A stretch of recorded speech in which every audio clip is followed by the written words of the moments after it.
wherever I want. No. It's running. All right. This is a talk that I worked on last night and delivered once while muttering on the couch to the cat. The slides are going to auto-advance in theory. Maybe. Maybe. Maybe. Yes, the title of my talk is Life's a Parameterized Hilbert Space, and then you converge to the null vector. So, of course, I'm going to have to tell you what a parameterized Hilbert space is. It is my conception of life as an infinite thing that is full of a whole lot of other things in a lot of different directions. So basically, imagine that you've got like a corner. You've got the corner of a room or whatever, that's what I'm saying. You've got like an up, and then at right angles, you've got like a side to it, and then at another right angle, you've got like the other direction, and that's cool, but then you're like, I want to put in another orthogonal dimension, and you have no idea where to put it, because you're looking at the room, and where do you put another wall that's right angle to all of them? And so it's weird and confusing, but it's math, and so we don't care. But the notion is that we don't have to be frightened of having a large number of dimensions in space, because, for example, if you are studying like how a cannon behaves, a cannon is a six-dimensional problem, because where is it on the Earth? How high is it up? Where is it rotating? What's its elevation and what's its muzzle velocity? Those 6 numbers will tell you how to understand where the cannonball is going to fall, and that shouldn't really bother you. So a Hilbert space, it's just hanging out. It has no coordinatization. It's just chilling out, having infinite dimensions. And then you break the symmetry by drawing a line through it. And then you break the symmetry of the line by putting an origin on it. Maybe you're going to call 0 or the null vector. You might add a unit so that you have a measurement on the line. And as soon as you've got a measurement on the line, you have an entire parameterization in one direction. But there's all these orthogonal spaces, because at every little point on that line, there's an entire perpendicular entire space. Remember, it's infinite dimensional, so it's infinite minus 1 dimensional, but that's okay, that's still infinity. So there's all this play, even though you've picked a direction to parameterize it around. You've got this entire real lines worth of orthogonal spaces. This is a cool thing to do, because it means that our game is basically choose an infinite dimensional space, done. Choose some kind of guidepost structure, and whatever you want, I think. You can choose any number of guidepost structures. But as soon as you've chosen some kind of guidepost to simplify the infinite dimensional space, you then have room to play around in an infinite dimensional orthogonal space. One way of parameterizing an infinite dimensional space is by dualities. Here are some very popular ones.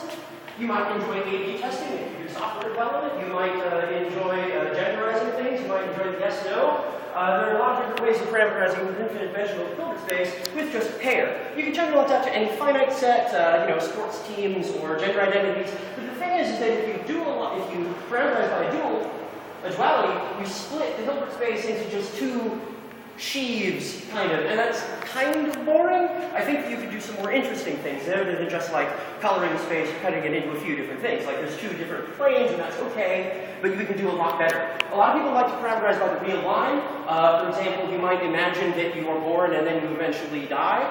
You might enjoy making as much money as you possibly can, so a lot of people like to parameterize by that real vector space in the one direction, and the one who is the furthest over here, when they die, they win! So that's a really popular way of parameterizing things. You might as well enjoy measuring things or doing PK on things.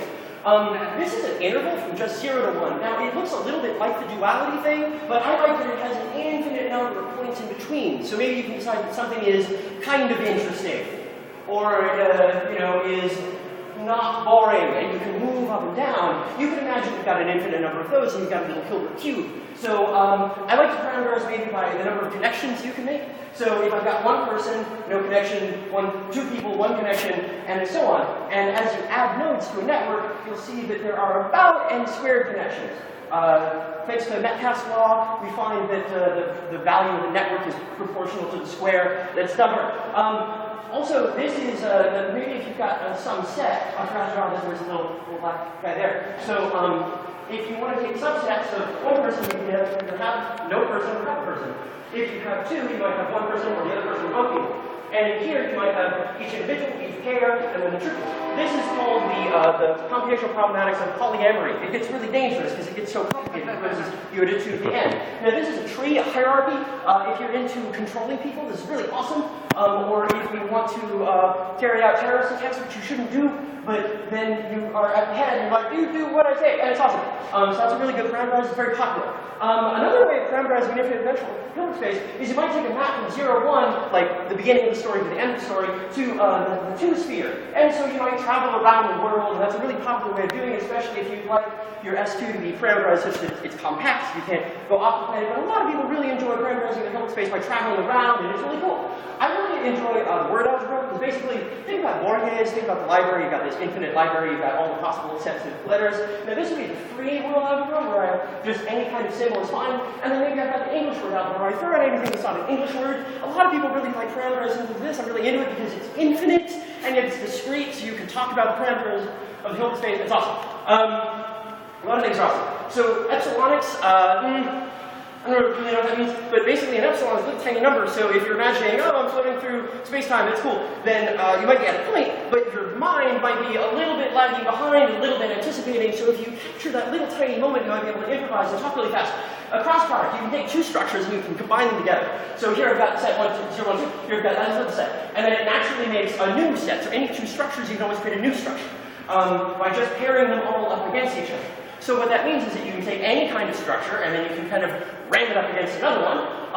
You might be able to do this with, say, the circle, the S1, and in the interval 0, 1, if you take the cross product, because you're basically taking a circle and you're copying it to all these different points on the interval, then you've got a cylinder. So you can parameterize by not just a structure, but a structure that's built out of structures, which is a really cool thing to do. So, man, 20 seconds is a long time.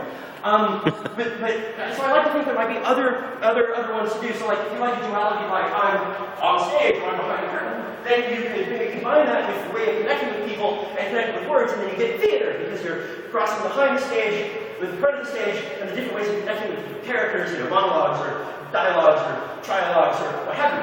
And then maybe you can take like a plane, which we know is infinite in all directions, unless it's magnified because you're on a sphere, but that's cool.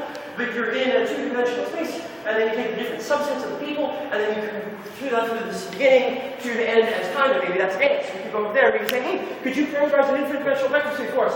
That'd be awesome.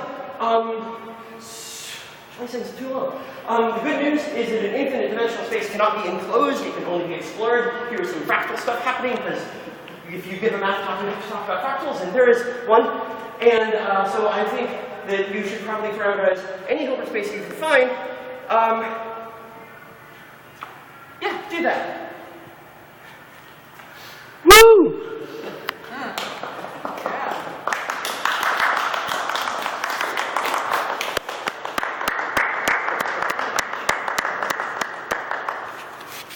I couldn't remember if I had another slide. Thank you.